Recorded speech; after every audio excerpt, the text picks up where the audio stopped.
Hi, today we are reviewing applied force and multi-body systems. First, we'll look at some stuff with applied force and tension. To help solve problems with applied and tension forces, drawing a free body diagram helps. So if you recall, a free body diagram is a diagram that shows all of the forces acting on an object.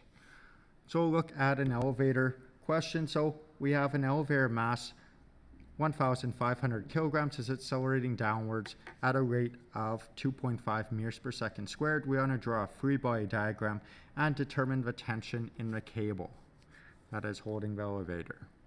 So we know our mass of our elevator is 1,500 kilograms, and we know our acceleration is negative 2.5 meters per second squared. If I draw out a free body diagram, I've just got this box representing my elevator. I'm going to have a tension force of the cable pulling the elevator upwards and force of gravity going downwards. We know there's a tension force going upwards, otherwise the elevator would be moving downwards, accelerating at 9.81 meters per second squared. So looking at this, because I haven't mentioned any friction forces, we just have the two vertical forces, so we can say our sum of forces is equal to our force of tension plus our force of gravity. Now we're trying to figure out the tension force, so we'll move the force of gravity to the other side of our equation by subtracting it. So that gives us sum of forces minus force of gravity gives us our force of tension. Now we know our sum of forces can be written as ma and our force of gravity can be written as mg.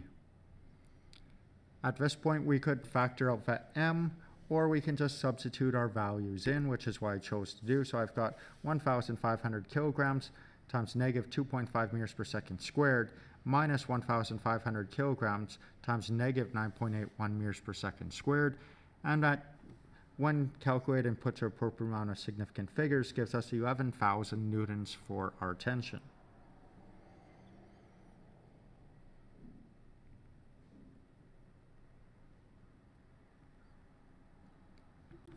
Next we'll look at one where we have an object sitting on a horizontal surface as it's being pushed on an angle. So we have a 45 kilogram box is pushed with a force of 90 newtons at an angle of 20 degrees below the horizontal and has a friction force of 25 newtons opposing the induced motion. We only know what the acceleration of the box is. So first thing I would do is draw in my free body diagram showing what's going on in this situation. So we have a box on the surface. We can see that we're applying a force 20 degrees below the horizontal, and that force is 90 newtons. It's acting on a 45 kilogram box, and acting in opposite direction horizontally would be a friction force of 25 newtons. Now, we know this box is going to be moving horizontally, and we're trying to figure out the acceleration horizontally, so our sum of forces will look at horizontal components. So our sum of forces would include our force of friction, but it's also going to include a horizontal component of the 90 newtons that is applying at that angle. So I'm going to say my sum of forces is equal to my F subscript x, which is my horizontal component of that 90 newtons, plus my force of friction. So I'm just going to redraw the triangle that is created with that 90 newtons. And from basic geometry, we can see that the bottom right corner is also 20 degrees. My force in the x direction is the bottom side of the triangle. Our hypotenuse is our 90 newtons. So I've got adjacent side and that I'm looking for, and I'm solving for my hypotenuse. So therefore, I would use cosine. So cosine is our adjacent over hypotenuse. Rearranging this, we want the adjacent side on its own, so I'd multiply both sides by the hypotenuse. Now we know our hypotenuse is 90, we know our angle is 20, and our adjacent is our force in the x direction. So we can plug that into our calculator and get 84.6 newtons is the force in the x direction. Now if we go back to our sum of forces equation, we know sum of forces can be written as ma. I'll leave others as fx and ff for now. Now we're trying to solve for acceleration, so I would divide both sides by our mass. At this point we have what we're solving for on its own, so I'd substitute in our force in the x direction, our force of friction, and our mass. Once doing that, calculate and put to the appropriate amount of significant figures. So we have an acceleration of 1.32 meters per second squared.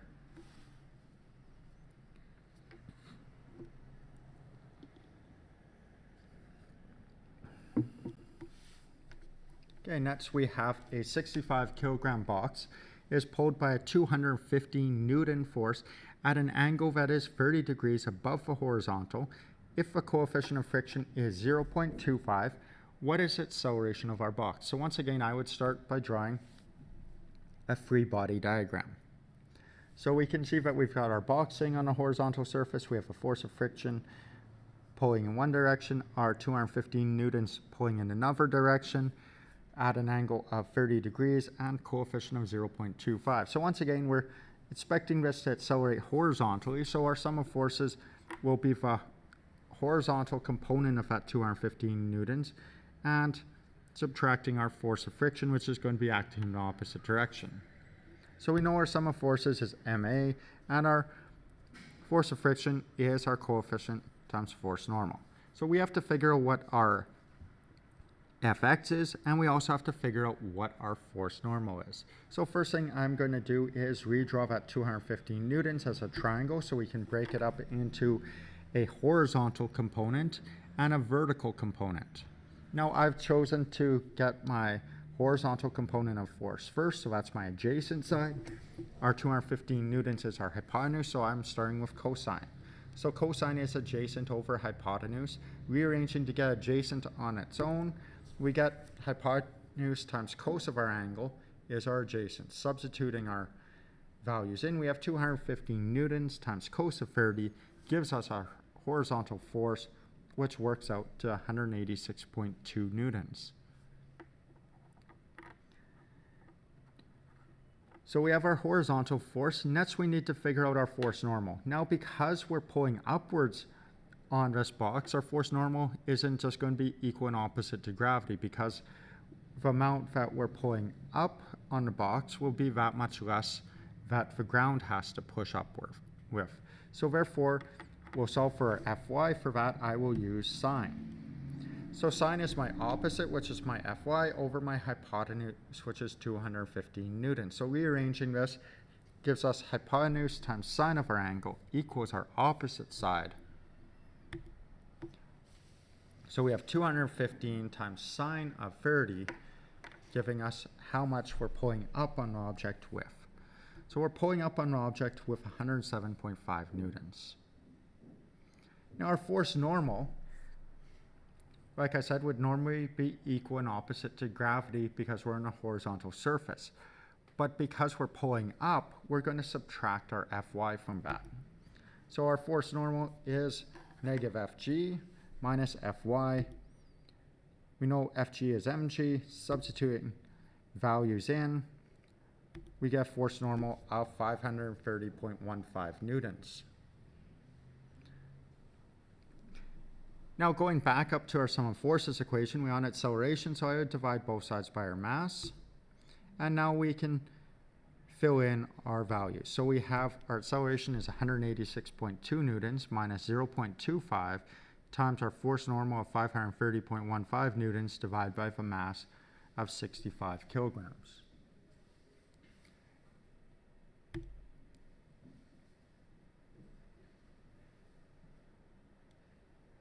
And that gives us an acceleration of 0.83 meters per second squared. Okay, looking at multi-body systems now. These are systems in which you usually have two or more masses connected together. The connected masses are often referred to as systems. Now, because they're connected together, that means they have the same acceleration, and usually in most questions we're having to find the net force of our system and the combined mass to figure out the acceleration. But depending on how the system is set up, we won't necessarily use conventional positive and negatives to indicate directions.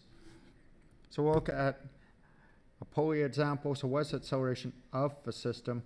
So we've got two masses hanging off a pulley. One is 1.8 kilograms, the other is 1.2 kilograms.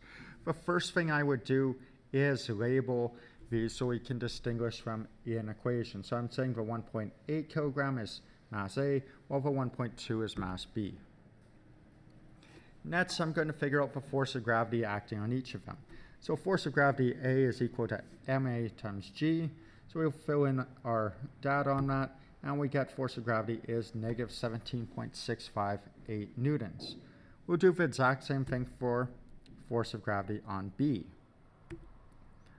And for that, we get negative 11.772 newtons. So we can see that based on the negatives, they're both acting in a negative direction, but we can't add them like we normally would together, because we can see they're actually acting against each other instead of together. So when we do our sum of forces, we'll choose one to be positive and one to be negative. I usually choose the larger one to be positive. So our sum of forces in this situation would be the force of gravity acting on A and the force of gravity acting on B. So like I said, I tend to make my larger force of gravity positive and my smaller one negative. So that gives us a net force, or sum of forces, of 5.886 newtons. Now, we need our total mass. So that'd be mass of A plus mass of B. So adding those together gives us 3 kilograms. If we look at our sum of force equation, it's equal to ma. We want our acceleration, so we divide both sides by our mass. So we'll substitute in our sum of forces and our mass, and get an acceleration of 2 meters per second squared. Okay, so we'll look at a more complex one. So for example, solve for the acceleration of a system, and we've got an 8 kilogram mass sitting on a horizontal surface that has a coefficient of friction of 0.1. We have a 10 kilogram mass sitting on an inclined plane that has a coefficient of 0, so it's a frictionless surface. And we want to know the acceleration of the system. Once again, I would probably label these A and B. Now, for our motion here, we can see that our mass of B is going to pull our system to the right, and opposing that would be the force of friction on A. So writing my sum of forces, I've got my force parallel of B minus force of friction of A. So we know our sum of forces would be our total mass times acceleration, while our force parallel on B is the mass of B times g times sine of theta. Meanwhile, our force of friction on A is our coefficient times mass times gravity. We want to get our acceleration on its own, so divide both sides by the total mass, and substitute our values in, with our mass total being our 8 kilograms plus our 10 kilograms, and we get an acceleration of 3.3 meters per second squared. Okay, so next we'll talk about tension forces. So from Newton's third law, for every action there is an equal and opposite reaction. For tension, this means that the force of tension in a rope or cable will be acting equally in both directions. Often this results in having at least 2 different ways to solve for tension in a question. So we'll do an example and show how we can calculate tension 2 different ways for that example. So for example, find the tension force in the cable in the following system. So once again, we have essentially an Atwood machine, which is 2 masses hanging over a pulley, with one mass being 5 kilograms, the other being 15. So I'll label these A and B. And once again, I'll calculate the force of gravity acting on each one of them. Now, because we're no longer following normal conventions, because they're both acting in the same direction but still opposing each other, I'm not bothering with the negatives on my 9.81s. So force of gravity on A has a magnitude of 49.05 newtons. Doing the same thing for force of gravity on B gives us a force of gravity of a magnitude of 147.15 newtons. So our sum of forces, I'm going to choose my larger force of gravity, subtract my smaller one, and I get a sum of forces of 98.1 newtons. Now we know sum of forces is mass times acceleration, so sum of forces divided by mass is our acceleration. And remember that our mass is the combined mass, so that's going to be our 5 kilograms plus our 15 kilograms. So we have our acceleration now. On the next page, we're going to utilize this acceleration to figure out the tension force. So first we'll do it with one mass, and then we'll do it with the other mass and show that we get the exact same tension force. So option 1, calculate the tension force on mass A. So if we're calculating the tension force on mass A, we are only focusing on the forces acting on mass A. So we'd have a tension force going up and force of gravity going down. And we can go back to normal sign conventions because we don't have to worry about the second object opposing it. So we've got sum of forces is equal to force of tension plus force of gravity. We want the tension force, so I'd subtract force of gravity to the other side. Now we know our sum of forces is mass times acceleration, and force of gravity is mass times gravity. Now because we are just focusing on mass A, we're just using that mass's mass. So we're not worried about the total mass, we're just looking at the mass of that one object. We'll substitute our values in, and we find that we get tension force of 73.6 newtons. If we calculate the tension force on mass B, we'll do the same thing. It will have a tension force pulling it up and force of gravity pulling it down. We'll rearrange to move the force of gravity to the other side. And then because we're doing with mass B, the masses in this equation will be mass B.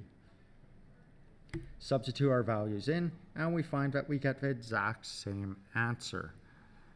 Once again, proving that our tension is equal in opposite directions.